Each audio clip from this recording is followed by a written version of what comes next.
So what is the difference there from the red? Because I did not know this. One of the things that we did is we designed that problem away. Hey, what's going on, guys? Brian here, Brian's Lawn Maintenance. Trust you guys are doing well. Impromptu video for you guys today. Actually really excited about this. All the way at my house, we've got Mr. Mitch. How are we doing today, guys? Earthway Spreaders. What's up, brother? How we doing? Oh, fantastic. I'm happy to be here live and in person. Well, we actually just did a podcast. You don't live too far down the road.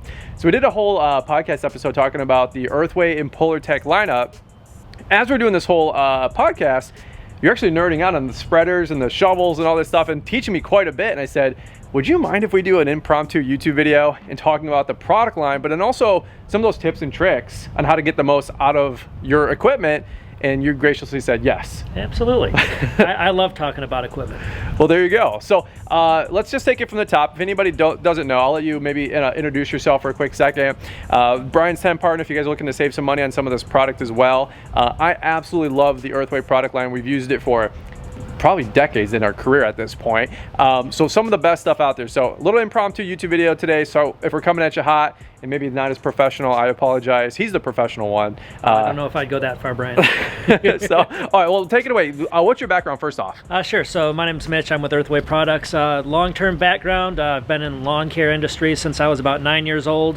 Started with, the little push mower in the neighbor's lawn, and then that graduated to a tractor, and then a walk behind, and 60 some odd accounts when I graduated high school. And then fast forward 20 years, went into a more professional career, but that background where I've got the familiarity with being in the contractor shoes, and now on the other side of it with the role here at Earthway with talking to you guys and kind of nerding out, as you put it, on the product line. So it's kind of come full circle, but it gives me a really good relationship with the end users that are dealing with this stuff day to day because I've been there. There you go. There you go. So we just did a great podcast. We'll leave a link in the description if folks want to check out more. But talk to me a little bit about the product line here. A lot of folks know the tried and true red spreader, but we'll still take it from the top if they don't know. But again, there's so many tips and nuances. Let's just jump into it. So I'll let you lead it and take it away. All right, so I'm going to kind of run you through the differences between the two units you're seeing behind me. The red units are our fertilizer line, and the blue units are our ice melt line. So your larger particle materials, your bulk rock salt.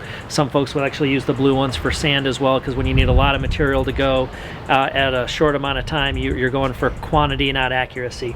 So if you want to kind of follow me in here, Brian, I'm going to show you inside the hopper itself. So if you notice on the inside of the blue unit, you've got a large oversized opening right here. That will accommodate up to like an 1.5 inch chunk of rock salt that'll go through down to the impeller and just kind of go right where you want it. Whereas if you look down on the inside of your fertilizer unit, you'll see that it's got the 3-hole drop system. Okay. So that's designed for accuracy instead of quantity. And the two main differentiators between that with the 3-hole drop system on the fertilizer unit, I know you and I were just talking about that a minute ago, because you went, Mitch, why is my spreader only spreading at 90 degrees? Well, the fun part about our spreaders is we've got what's called built-in side spread control. So on the bottom here, there's a little lever, and you can engage it or you can disengage it. And if you kind of look at the decal, you see a 180 degree spread pattern compared to like a 90 degree spread pattern. And what that does is it eliminates the need for a deflector out in the field. Deflectors cause a couple of problems. First one is when you're using a deflector, all that material hits and drops, so you can get burn stripes. And everyone's seen them down along the edges and whatnot, and can tend to make your wife or your neighbor not happy if you're doing it for them. That also keeps all of the material in the hopper, so you're actually going to have a savings on your material because you're keeping it in there instead of just wasting it in your stripe. One of the things that sets the Earthway fertilizer units apart from the others out in the market is the accuracy. So everyone's seen the big box ones, they're typically green. They actually spread your material like 70-30, which is why you get your dark green and your light green stripes going back and forth. It's because of your overdose and underdose. Is that what that is? That is. Okay, yep. So this is a 50-50 you're saying? Yep, so with Earthway, we've actually got over 30 patents in spreader technology. It's really a thing. I didn't know that until about 3 years ago when I started at Earthway. But yeah, it is really a thing. And there's a drop test that Penn State University came up with that actually measures your material distribution across your entire spread width.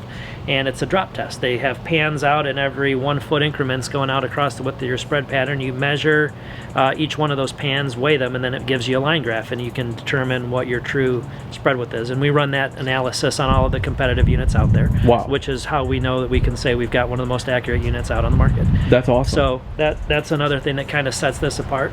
I know this is one of your favorite units. We've seen some videos of your wife using it at your house, putting stuff down. All my grass is coming in. It is. That's awesome. Yeah, we for love real. To see that. Thank you. It really does look good, okay, right? Like, it does. You give me a thumbs up? You are two thumbs up, considering you're still under construction here. And the one thing I want to point out that, this is not, Mitch just showed up at Brian's house with all of the equipment. This is an older unit, you can tell, because this still has the decal on the front, and we've gone to the new one that we brought for you today. There you go. Everything's hot stamped on here now. Oh, okay. This one over here does have the hot stamp on it, but you can tell it's been well loved. So these are definitely. He says I don't wash my stuff off like I need to. You can see it's a little rusty. We got some corrosion. I can't help with rust and corrosion unless we get you up into a stainless steel unit. But there you go. That's. But you can tell this unit has been used, right? So anybody who says we're fake are actors, right?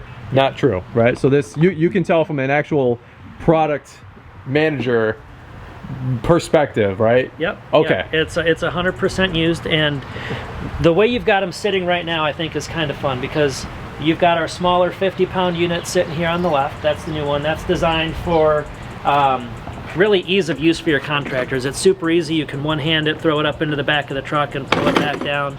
They're great for that one-time use, but it's still got the same oversized opening that the larger unit does. There you go. This one right here would be what we would consider our better. It's kind of the middle of the line, and then we've got this same unit on that frame, but with a larger 100-pound hopper on top of it. So if you're out and about, you don't have to make as many trips if you're doing long sidewalk runs or something like that. We also have optional deflector kits for all of the ice melt units as well. Some folks like them, some folks don't need them, so that's why it's an optional kit. Makes sense. For those. Not to interrupt you, but I have to ask and bring up something again from the podcast. Talking about the gearbox for the blue, the PolarTech line. So what is the difference there from the red? Because I did not know this. Sure. So with a fertilizer unit, you've got an agitator pin down inside there, and you can see just by moving this, that's what spins your agitator pin around. Okay, there you go. Yep. The number one failure on an ice melt unit is the gearbox. They go out over and over again, and the reason that happens on a lot of the ice melt spreaders out there is because ice melt likes to collect moisture. It's what it's designed for, and it only takes about 5 minutes for ice melt to sit in a hopper when it's snowing outside, and it's going to clump up. As soon as you go to push on that unit, you're going to spin that impeller pin, and all that force goes straight down into your gearbox. Right. It's not going to break it the first time, but you do that day after day, it's going to prematurely kill your gearbox, which is why that's a number one failure point. So we talked about, we've got multiple patents in spreader technology. One of the things that we did is we designed that problem away with the flow design in our hoppers, and you'll notice that inside the ice melt there is no agitator pin present. There's still a shaft in there because we use the same heavy-duty gearbox across our platform for commonality. Okay. But it doesn't need to have the agitator pin in there, and with that oversized opening, I know you've got this one set partially down, but with the oversized opening in there for the ice melt, there's not the need. Yep. That'll take up to 1.5 inch chunk. Wow. And let the material pass. It hits your impeller and you're good. Distributes it out. No kid. Some of your more old school guys that really want the impeller, we left the hole in there in case someone does want to put it in. If that's a non-starter for them to get them into an Earthway product, I'll give them an agitator pin. But it's not necessary with the design of the ice melt units. That's so awesome. Well, appreciate the education, honestly. Again, if you guys want to get them all, earthway.com, we'll leave links in the description. But I was just learning quite a bit just from the audio, right, from the podcast we were doing in the barn. And I said, can we just do a little impromptu video on this? Because I don't think we've ever had like an Earthway or even a spreader video on the YouTube channel. So that's the spreaders. Now, we do have to cover the shovels. I won't let you leave until... No, I know you love... This is one of my favorite products. So here we go. All right, so I know your favorite shovels. And I know you've shared the story before about you saw a guy going down the street and he was snow rolling, just kind of running down, and that's what these guys are designed for right here. So this one's a 24 inch. You can see the one next to it is significantly wider. That's a 36 inch. We've also got a 30 inch that kind of drops in the middle, but these are what you had handy already in your shop. Yep. Because you are a real world user of these guys. So you'll notice this is super smooth. There's no ridges on them or anything like that. This is a heavy-duty UHMW polymer that the blades are extruded in this, and that polymer is so slick you can't even decal them or put a sticker on them or anything like that, because the snow doesn't stick to them. You can't dig with them. It's purely designed to roll that snow right off the edge. So if you just kind of set it on the ground at a little bit of an angle, yep, and start pushing, it's just going to roll that snow right down. So the 24-inch is I think probably the fan favorite for your crews, because they can go down and back. And with the more wet, heavy snow events that we've had the last couple of years, that's a lot easier than when you're dealing with powder, where you can manhandle the powder really easy in 3, 4, 5 inches of powder compared to 1 or 2 inches of wet and heavy. That's right. That's right. And then so if you guys ever see the time-lapse videos from when we used to shoot snow videos, because we used to get snow, Mitchell, yeah. we used to windrow our sidewalk straight down and back, and it takes us 30 seconds to do a sidewalk. Now, 2 things before we get into my last statement, which was the big box store shovel versus these shovels. Okay, this shovel might be $10-15, and they put their displays out at the big box stores. Totally different conversation here. If you probably can point out some differences, but that's why these are a couple of dollars more than this. But again, you get what you pay for, right? Yep. I don't know that I need to really point into differences. You can see how well chewed up on the bottom of that is. The handle's split. It's got a flat handle on the back edge, so if you're pushing and you catch something, all that edge force is going into your hand. We've put a little bit more ingenuity into ours. These have a heavy-duty fiberglass shaft that are designed for longevity, and you'll also notice this is a curved D handle, so it's designed for the palm of your hand and all the forces to go right into it. We've got the contractor stubble in 2 different styles. The one that Brian's got right here has the metal edge on it. That will work for kind of getting into some of your ice or slush if you need to. There's been kind of a culture shift in the last couple of years where the metal edge needs to go away, because there's so many more of your vinyls and your manufactured materials that you don't want to worry about scratching. There you go. So we've got these available now in 21 and 26 inch without the metal edge blade. But it's still the same heavy-duty contractor shovel that people expect out of us. There you go. There you go. All right. Well, thank you so much for, number one, coming over in person to do a podcast.